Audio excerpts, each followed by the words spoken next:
जदयू के अंदर काफ़ी हलचल बढ़ी है। जिस तरह से आरसीपी सिंह को जदयू ने बाहर का रास्ता दिखाया है, उसके बाद से लगातार जो है जदयू में बैठकों का दौर है और कल जो है जदयू के विधायक दल और सांसदों की जो है वो बैठक बुलाई गई। इस वक्त हमारे साथ वैशाली के विधायक सिद्धार्थ पटेल जी हैं।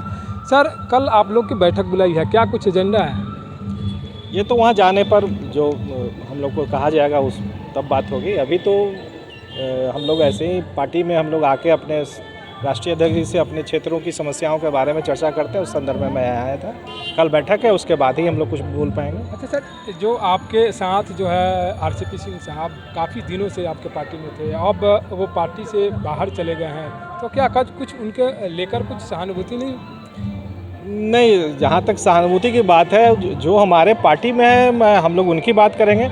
और आरसीपी बाबू पार्टी में हम लोग के थे, सम्मानित नेता थे, लेकिन जो बातें उन्होंने माननीय मुख्यमंत्री जी के बारे में कही है वो सूरज को चांद दिखाने के बराबर है, सूरज को दिया दिखाने के बराबर है। उन्होंने कहा कि 3 घंटे काम करते हैं। हम लोग भी अपने क्षेत्रों की समस्याओं को लेकर माननीय मुख्यमंत्री जी के यहाँ जाते हैं, तो 7 बजे 8 बजे के करीब हम लोग को समय मिलता है। और जब हम लोग वहाँ पर बैठ के इंतज़ार करते होते हैं, उस वक्त और सारे भी विधायक लोग वहाँ रहते हैं। तो ये कहना कि मात्र 3 घंटे काम करते हैं उचित नहीं है। और ये तो अभी कुछ दिनों पहले समाचार पत्रों में भी और सोशल मीडिया में भी आया था कि एक दूसरे दल के नेता, मैं उनका नाम नहीं लेना चाहूँगा, उन्होंने कहा कि पहले पटना रेंगता था और माननीय मुख्यमंत्री जी के नेतृत्व में जब विकास हुआ है तो आज पटना दौड़ रहा है। ये तो दिख रहा है लोगों को। तो ठीक है, कल बैठक है तो क्या कुछ अलग सरकार बनाने की भी संभावनाएं दिख रही है क्या, कि आप लोग दूसरे दल के साथ? देखिए, हम लोग के सर्वमान्य नेता माननीय मुख्यमंत्री श्री नीतीश कुमार जी हैं। जो फैसला वो लेंगे हम लोग उनके साथ हैं। और जो कल बैठक है और एजेंडों पर जो बात होगी वो तो कल ही पता चलेगा कि जो बीजेपी जो है आपके साथ लगभग 16 से 17 वर्षों तक साथ थी, तो लग रहा है अब वो टूट जाएगा।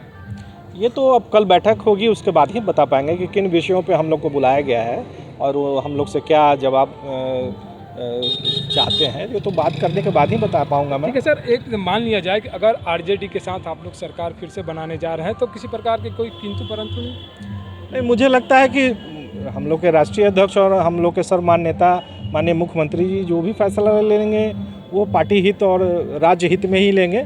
और ये तो बातें अभी कल के बैठक के बाद ही मैं बोल पाऊंगा इस संदर्भ में। तो कल जो है बैठक होगी, उसके बाद ही कुछ पता चल पाएगा कि जदयू का जो है अगला स्टैंड क्या है। लेकिन जिस तरह से आरसीपी प्रकरण जदयू में शुरू हुआ और उन्हें बाहर का रास्ता दिखाया गया, उसके बाद से ही जदयू कार्यालय में और यूँ कहें कि जदयू खेमे में काफ़ी हलचल दिख रही है। और कल जो है मुख्यमंत्री के नेतृत्व में है जो जदयू के जो है जितने विधायक और सांसद हैं उनकी बैठक होनी है। उस बैठक के बाद ही कुछ जो है वो खबरें सामने आएगी कि आखिर जदयू बिहार में किसके साथ है और किसके साथ नहीं।